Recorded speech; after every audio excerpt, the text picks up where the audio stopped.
Hello friends, GS classes में आप सभी का हार्दिक स्वागत है। आज हम पढ़ेंगे हरियाणा के कुछ इम्पोर्टेंट क्वेश्चंस जो कि आने वाले सीईटी के लिए आपके लिए बहुत ही ज़्यादा इम्पोर्टेंट होंगे।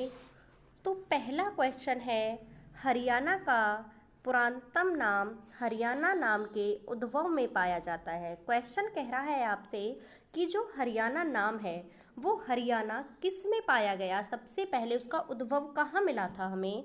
तो option A Chahamana, B Rigveda, C Atharvaveda, D Brahma Purana.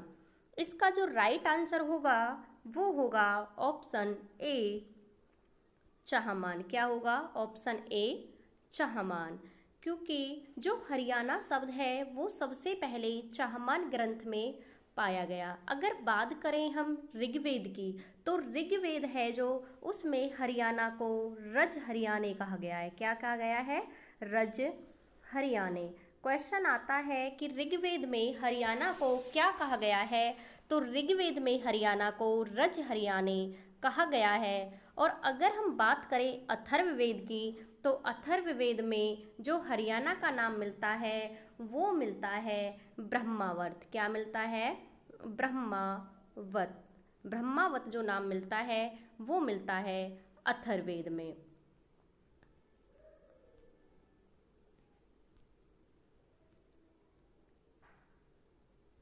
तो क्वेश्चन नंबर 2 देख लेते हैं। रेवड़ी नामक मिष्टान कहाँ का प्रसिद्ध है। Option A Sonipat, B Gohana, C काठक, डी रोहतक। जो रेवड़ी है वो कहाँ की फेमस है। तो वो है रोहतक की। कहाँ की है? इसका राइट आंसर होगा रोहतक। कहाँ की है वो? रोहतक। और जो गोहाना है, गोहाना की क्या फेमस है? जलेबी। गोहाना कहाँ है? सोनीपत में। और इसकी क्या फेमस है? जलेबी। अगर हम सोनीपत की बात करें तो एटलस, सोनीपत की क्या फेमस है? जो एटलस साइकिल होती है वो सोनीपत की फेमस है। गोहाना भी सोनीपत के अंदर ही आता है, उसकी जलेबी फेमस है। और रोहतक की रेवड़ी फेमस है। तो इसका राइट आंसर होगा वो होगा ऑप्शन डी रोहतक।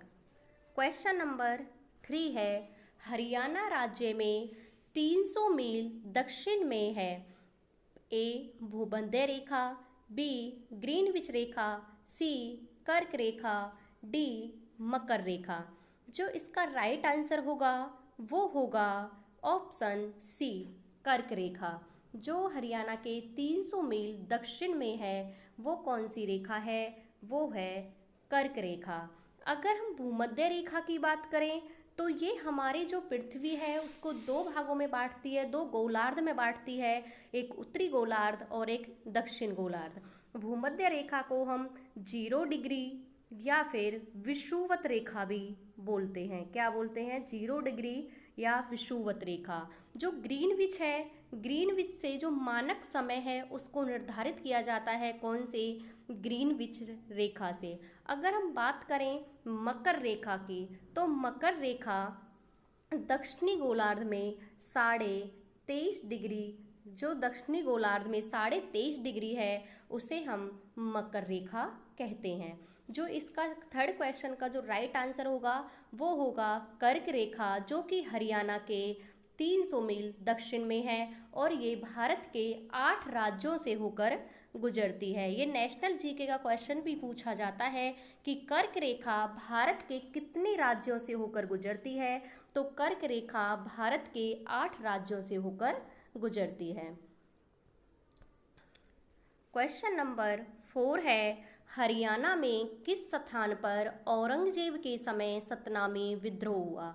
वो पूछ रहा है कि औरंगजेब के समय सतनामी विद्रोह किस स्थान पर हुआ। Option A Mewat, B Narnaul, C Panipat, D Karnal.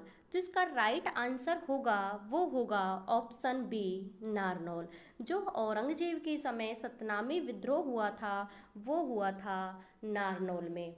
Narnaul में हुआ था। और जो सतनामी पंथ है इसकी स्थापना, जो सतनामी पंथ है इसकी स्थापना 1543 ईस्वी में, 1543 ईस्वी में वीरभान ने की थी। किसने की थी? वीरभान ने की थी। जो सतनामी एक पंथ है, एक समाज कह लो इसे। इसकी स्थापना 1543 ईस्वी में वीरभद्र ने की थी और औरंगजेब के टाइम पर इन लोगों में अत्याचार होने लगा, तब इन्होंने औरंगजेब के खिलाफ विद्रोह कर दिया। और वो विद्रोह कहाँ हुआ था? वो हुआ था नारनौल में।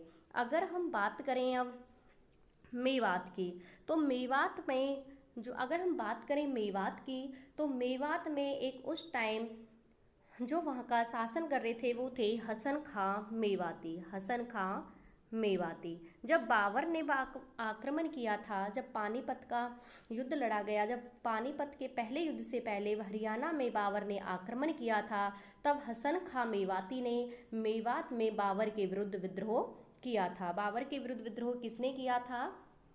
तो ये किया था मेवात से हसन खां मेवाती ने। पानीपत की बात करें तो पानीपत में 3 युद्ध हुए हैं, सबको पता है। पहला था बाबर और इब्राहिम लोदी के बीच, वो था 1526 का। दूसरा हुआ 1556 में, वो हुआ था हेमू विक्रमादित्य और जो अकबर थे उनके सेनापति बैरम खां के बीच। तीसरा हुआ था 1761 में अहमद शाह अब्दाली और मराठों के बीच। करनाल का जो युद्ध हुआ, करनाल का युद्ध हुआ था 1739 में नादिर शाह और मोहम्मद शाह रंगीला के बीच। 1739 में करनाल का युद्ध होता है नादिर शाह और मोहम्मद शाह रंगीला के बीच। और इसी युद्ध में जो नादिर शाह हैं वो यहाँ से कोहिनूर हीरे को लेकर मयूर सिंहासन में, मयूर सिंहासन और कोहिनूर हीरे को लेकर चले जाते हैं। तो इसका जो राइट आंसर होगा कि हरियाणा में किस स्थान पर औरंगजेब के समय में सतनामी विद्रोह हुआ, वो होगा नारनौल। क्या होगा? नारनौल। क्वेश्चन नंबर 5, हरियाणा के किस स्थान पर चोर गुंबद है? ये पूछ रहा है कि हरियाणा के किस स्थान पर चोर गुंबद है। तो हरियाणा के नारनौल में। कहाँ पे है चोर गुंबद? नारनौल में। नारनौल कहाँ है? महेंद्रगढ़ में। तो हरियाणा के किस स्थान पर चोर गुंबद है? नारनौल में। रेवाड़ी को पीतल नगरी कहा जाता है। अगर हम रेवाड़ी की बात करें तो इसे पीतल नगरी कहा जाता है। कुरुक्षेत्र में जो ज्योतिश्वर सरोवर है वहीं पर कृष्ण भगवान ने क्या दिया था? अर्जुन को गीता का उपदेश दिया था। अगर हम भिवानी की बात करें तो इसे बॉक्सिंग का पावर हाउस कहा जाता है। क्वेश्चन आता है कि बॉक्सिंग का पावर हाउस किस जिले को कहा जाता है? तो वो कहा जाता है भिवानी को। किसको कहा जाता है? भिवानी को। इस क्वेश्चन का जो राइट आंसर होगा वो होगा ऑप्शन ए नारनौल। क्या होगा? Option A Narnaul. Question number 6 है, हरियाणा वीर एवं शहीदी दिवस कब मनाया जाता है? ये पूछ रहा है कि हरियाणा में वीर एवं शहीदी दिवस कब मनाया जाता है। तो इसका जो राइट आंसर होगा वो होगा ऑप्शन ए 23 सितंबर। कब मनाया जाता है? ऑप्शन ए 23 सितंबर। ये किसकी याद में मनाया जाता है? ये मनाया जाता है राव तुलाराम की राव में। राव तुलाराम की याद में मनाया जाता है। हुआ क्या था, जब 1857 की क्रांति हुई थी तो उसमें जो रेवाड़ी का नेतृत्व किया था वो किया था राव तुलाराम ने। ये बहुत ही वीरता के साथ लड़े थे, बहुत ही वीरता के साथ लड़े थे। और बाद में ये कहाँ चले गए? ये काबुल चले गए। और 23 सितंबर 1863 को इनके काबुल में क्या हो गई? मृत्यु हो गई। तो इसी कारण 23 सितंबर को क्या मनाया जाता है? शहीदी दिवस मनाया जाता है हरियाणा में। और किसकी याद में? राव तुलाराम की याद में। तो ये क्वेश्चन आपको याद रखना है। क्वेश्चन नंबर 7 है, नेशनल रिसर्च सेंटर ऑन इक्विनस किस जिले में है? वो पूछ रहे हैं सेंटर किस जिले में है? Option A Hisar, B Panipat, C Ambala, D Panchkula. इसका जो राइट आंसर होगा वो होगा ऑप्शन ए हिसार में। कहाँ पे है? नेशनल रिसर्च सेंटर ऑफ इक्विनस किस जिले में है? ये है हिसार जिले में। और इसकी स्थापना कब हुई थी? इसकी स्थापना 7 जनवरी कब हुई थी? इस सेंटर की स्थापना 7 जनवरी 1986 को हिसार में हुई थी। 7 जनवरी 1986 को।